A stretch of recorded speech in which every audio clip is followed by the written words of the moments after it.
So আজকের লেসনে আমরা কথা বলবো ডেটা টাইপ নিয়ে। আমরা যে ধরনের ডেটা নিয়ে কাজ করব সেই ডেটাগুলো কোন টাইপের ডেটা সেই জিনিসটা আমরা আজকে চিনব, যেন পরবর্তীতে আমাদের কাজ করতে সুবিধা হয়। সো আমরা যদি ডেটা টাইপ নিয়ে কথা বলি, আমাদের বিভিন্ন ধরনের ডেটা টাইপ আছে। যেমন একটা হচ্ছে স্ট্রিং। স্ট্রিং অর্থ হচ্ছে যে কোনো একটা ওয়ার্ড হতে পারে বা কোনো একটা সেন্টেন্স হতে পারে। যেমন আমরা এখানে যদি বলি যে সোহাগ মির, তাহলে দেখেন স্ট্রিং, এটা হচ্ছে একটা স্ট্রিং ডেটা, অর্থাৎ এটাতে ডাবল কোটেশন থাকতে হবে। ডাবল কোটেশন ছাড়া কিন্তু এটা স্ট্রিং হবে না। আবার আমরা যদি হচ্ছে সিঙ্গেল কোনো লেটার নিয়ে কাজ করতে চাই, তাহলে সেটা হবে ক্যারেক্টার টাইপের ডেটা। যেমন বলতে পারেন হচ্ছে এ, এ বি সি, এরকম আপনি যে কোনো একটা সিঙ্গেল ক্যারেক্টার নিয়ে যদি কাজ করতে চান তাহলে সেটা হবে ক্যারেক্টার ডাটা। এরপরে আমাদের পূর্ণ সংখ্যা নিয়ে যখন আমরা কাজ করব তখন সেটা নাম হবে ইন্টিজার। সো ইন্টিজার হচ্ছে পূর্ণ সংখ্যা, যেমন 2023 কিংবা 10, 15, 20, যেটা হচ্ছে আমাদের পূর্ণ সংখ্যা, সেটা হচ্ছে আমাদের ইন্টিজার। এরপরে যদি কোনো ফ্র্যাকশন থাকে, যদি কোনো দশমিকের পরে কোনো সংখ্যা থাকে, সেই ক্ষেত্রে আমরা সেটাকে বলি floating number. Floating number, so floating number হতে পারে 10.25 8 বা 25 রাখলাম। সো এটা হচ্ছে আমাদের ফ্লোটিং নাম্বার। ওকে, সো এটা হচ্ছে আমাদের ফ্লোটিং নাম্বার। আমরা এটাকে একটু রিঅ্যারেঞ্জ করে দেই। সো ওকে, এটা হচ্ছে আমাদের ফ্লোটিং নাম্বার। দেন যদি আমাদের ফ্লোটিং নাম্বারে যেমন 10.25 অর্থাৎ দশমিকের পরে দুইটা সংখ্যা যদি এর থেকে বেশি হয়, তখন সেটাকে আমরা বলবো ডাবল। সো ডাবল কী ধরনের, যেমন 10.257 25879 এরকম আর কি, যে দশমিকের পর অনেকগুলো সংখ্যা, তখন সেটাকে আমরা বলবো ডাবল। এরপর আরেকটা ডেটা হচ্ছে, সেটা হচ্ছে আমাদের Boolean data. Boolean data, Boolean অর্থ সত্য অথবা মিথ্যা, সেটা true or false, just true or false, true হতে পারে কিংবা ফলস হতে পারে, এতটুকু। এটা হচ্ছে আমাদের বুলিয়ান ডেটা। ওকে, সো এই কয়েকটা ডেটা টাইপ যদি আমরা জানি, তাহলে আমাদের পরবর্তী কাজগুলো অনেক বেশি ইজিয়ার হবে। এবং এগুলো এইভাবে কিন্তু আসলে লেখা যায় না, আমি জাস্ট আপনাদেরকে বোঝানোর জন্য এভাবে একটার পর একটা লিখে দেখালাম যে কোনটা স্ট্রিং, কোনটা ক্যারেক্টার, কোনটা ইন্টিজার, কোনটা ফ্লোটিং নাম্বার। সো এই জিনিসগুলো যদি আমরা এখানে এইভাবে রাখি, তাহলে কিন্তু আমাদের এখানে অনেকগুলো ইরোর আছে, 13 ইরোর। সো আমাদের কোড কিন্তু রান করবে না। তো আমি কি করতে চাচ্ছি, আমি এই যে স্টেটমেন্টগুলো আছে সেগুলোকে আমি একটু কমেন্ট আউট করে দিতে চাই। সো কমেন্ট আউট করে দিতে, এটা যদি মাল্টি লাইন, আমরা যদি সিঙ্গেল লাইন কমেন্ট করতে চাই, তাহলে ডবল স্ল্যাশ দিলেই কিন্তু এটা আমাদের সিঙ্গেল লাইন কমেন্ট হয়ে যাবে।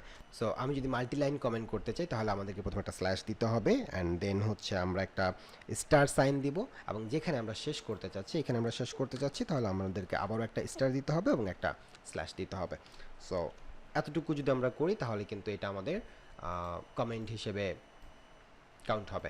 দেন এটা আমাদের কোডের মধ্যে এক্সিকিউট হবে না। এখন যদি আমরা একটু আসি আমাদের প্রিন্ট ফাংশন যেটা, সেখানে যদি আমরা যাই, তাহলে দেখেন system dot out dot print LN বা প্রিন্ট লাইন, এর মধ্যে আমরা যদি কোনো একটা স্ট্রিংকে প্রিন্ট করতে চাই, তাহলে আমরা জানি কীভাবে করতে হয়। আমাদের একটা ডাবল কোটেশন নিতে হয়, তারপরে হচ্ছে আমাদের ওয়ার্ডটা লিখতে হয়, রাইট? সো আমরা যদি এটাকে এখন প্রিন্ট করি, তাহলে দেখা যাচ্ছে যে সোহাগ মির দেখা যাচ্ছে। আমরা যদি কোনো একটা ক্যারেক্টারকে প্রিন্ট করতে চাই, সেমভাবে আমরা শুধু এসকে যদি প্রিন্ট করতে চাই, আচ্ছা আমরা যদি এটাকে একটু ডুপ্লিকেট করে নিই, তাহলে আমাদের একসাথে সবগুলো দেখা সহজ হবে। সো এটাকে আমরা রাখলাম হচ্ছে ফুল একটা ওয়ার্ড, ফুল একটা সেন্টেন্স, এরপর এটা শুধুমাত্র একটা ক্যারেক্টার। এরপরে আমরা যদি হচ্ছে প্রিন্ট করতে চাই শুধুমাত্র একটা ইন্টিজার, তাহলে শুধু একটা সংখ্যা আমরা দিয়ে দিলাম। এরপর হচ্ছে আমাদের একটা ফ্লোটিং নাম্বার লাইক 10.25। এরপরে হচ্ছে, সরি এখানে আমাদের হচ্ছে এই ডাবল কোটেশনটা হবে না। দেন আমরা আরেকটা হচ্ছে 25879, সো 879, এবং লাস্ট আরেকটা আমরা নিচ্ছি, সেটা হচ্ছে আমাদের বুলিয়ান ডেটা, সেটা হবে জাস্ট ট্রু অর ফলস।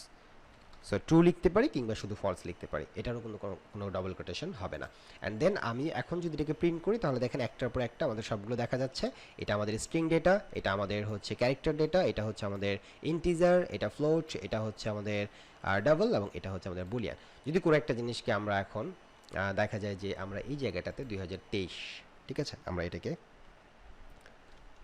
সংখ্যাটাকে কি করব, সংখ্যাটাকে ধরেন যে আমরা কি করলাম, একটা ডাবল কোটেশনের মধ্যে নিয়ে নিলাম, এবং এরপরে যদি আমরা বলি যে 10, তাহলে কি আসে দেখা যাক।